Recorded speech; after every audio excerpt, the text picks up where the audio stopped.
Hello, Claudia. Thank you for joining me today and for being part of our launch of Helping Hand 2022. We're really excited to be doing this campaign and this appeal with you, and for people to learn more about the Salvation Army's work in gender justice, but particularly the work you're doing in Argentina.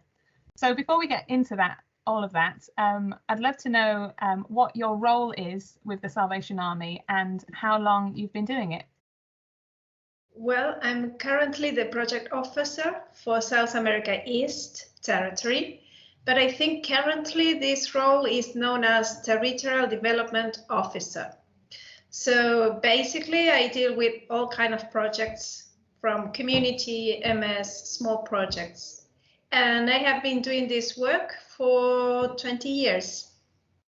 Wow, that's amazing. Yes. And you're still enjoying it? Yeah, sometime. Yeah. Let's talk particularly about the Salvation Army's project in Tres Arroyos, Argentina. I was looking at my files and I discovered that the project started in August 2014. So it's like 7.5 years. And how did it start? Well, a couple of new officers, brand new lieutenants, were appointed to Tres Arroyos, and they were instructed to find out what the need was in that community at that time. So after a couple of months of research and using different tools, they identified this urgent need to respond to gender violence, domestic violence, that women were suffering in Tres Arroyos. So having identified that need and a clear focus, we start working on developing the project. Originally, our dream was to have like a refuge for women, abused women.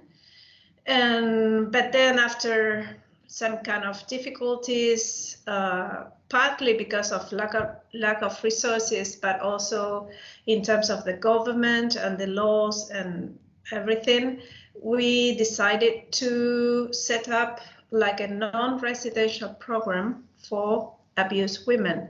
And that's how we ended up with this Unidas Hacia un Cambio that has been running for 7 years and more. So it has like two main components.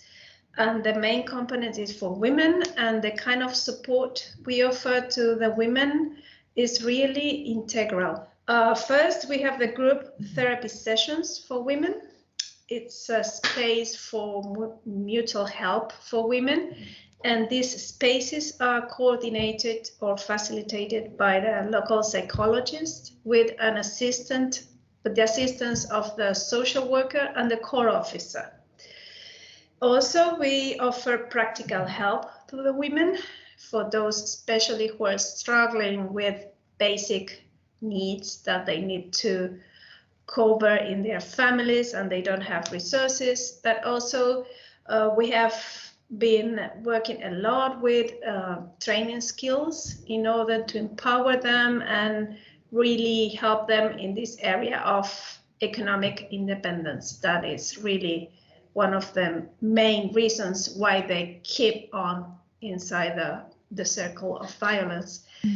We also offer spiritual support, of course, and this is the main role for the core officer, to be available for prayer, for home visits, and also for links to the core if they want to.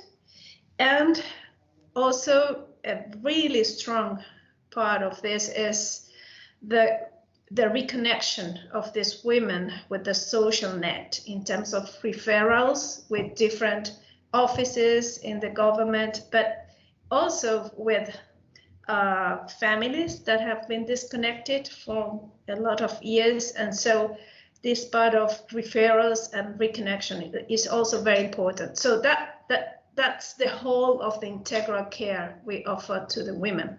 Do the women who have been part of the project, do they kind of refer other women that they know, friends and others that they know, to the project? Does it work like that? Yeah.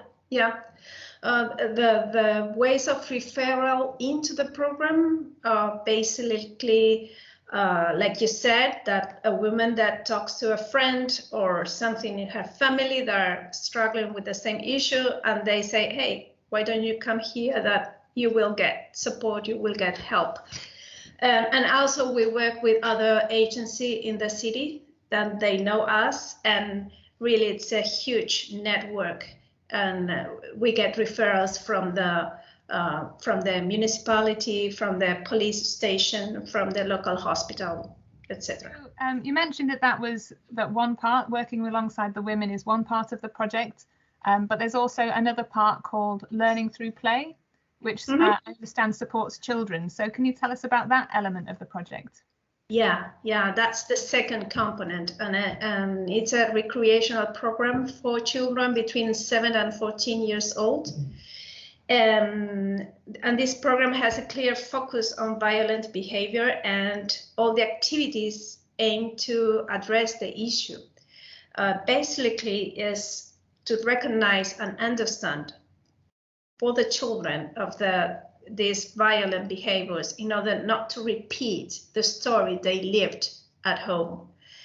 So this is a huge prevention work, is trying to really open the eyes of the kids and walk with them to understand what happened and try to not for them to repeat the same.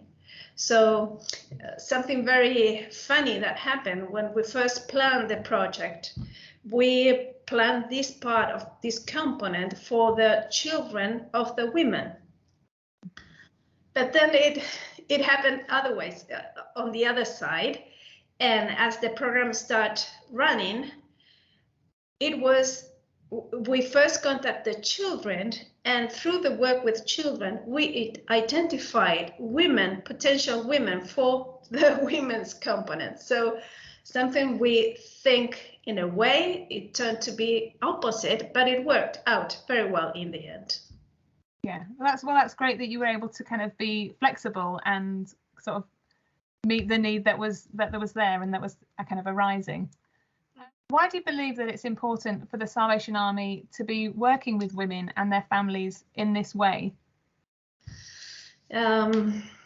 First, because they need it. I mean, as simple as that. It's women that are really suffering. And something that we discovered as we ran the project is it's not just women that are currently suffering violence, but a lot of women that suffer violence in the past. And it took them a number of years to recognize that, identify that, and then they are part of the program and they are healing things that happened 10, 20 years ago. So basically it's because of that. But secondly, it's our mission to be alongside those who are suffering. And it's important for us as Salvation Army to be as close as possible to those who suffer and struggle, those who are vulnerable and voiceless, in order to not forget why we are here and why we do what we do. It's really important for us to be as close as possible to the people and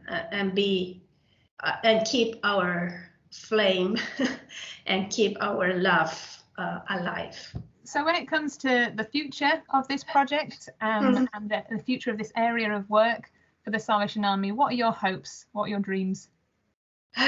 Well, gender violence is an endemic issue in our countries. And I think in these days, everyone understands the terms of endemic, pandemic, and etc. So I don't need to explain, but this is an issue that will stay with us for many years. And so we need to keep on working. This will not disappear after 5 years of work. So we need to learn more. We have to challenge ourselves to keep us relevant and be flexible, as you mentioned, and as we discover and we learn, we adjust, and we keep on doing what we do. As territory, we want to transfer this experience to other cities in Argentina.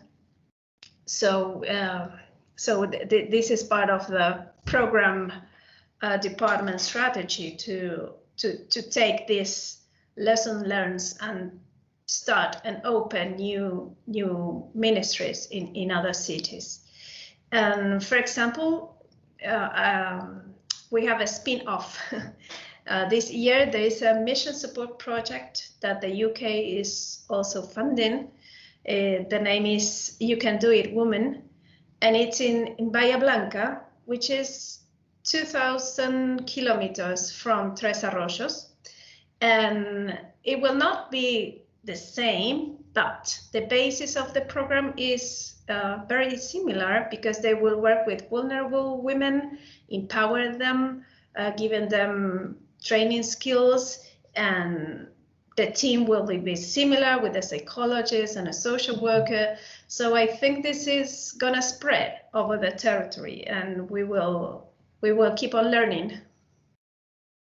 That's brilliant. Thank you so much for sharing something of the work that you're doing, for taking time out of your busy schedule to talk to me. Yeah, it's been a privilege to work with you so far, and I hope that we can continue to work together. Thank you for the support, and I think we have felt really supported by the UK, not only financially, but also you have came here, you have traveled, you have visited Tres Arroyos, and this is very important for us. So thank you.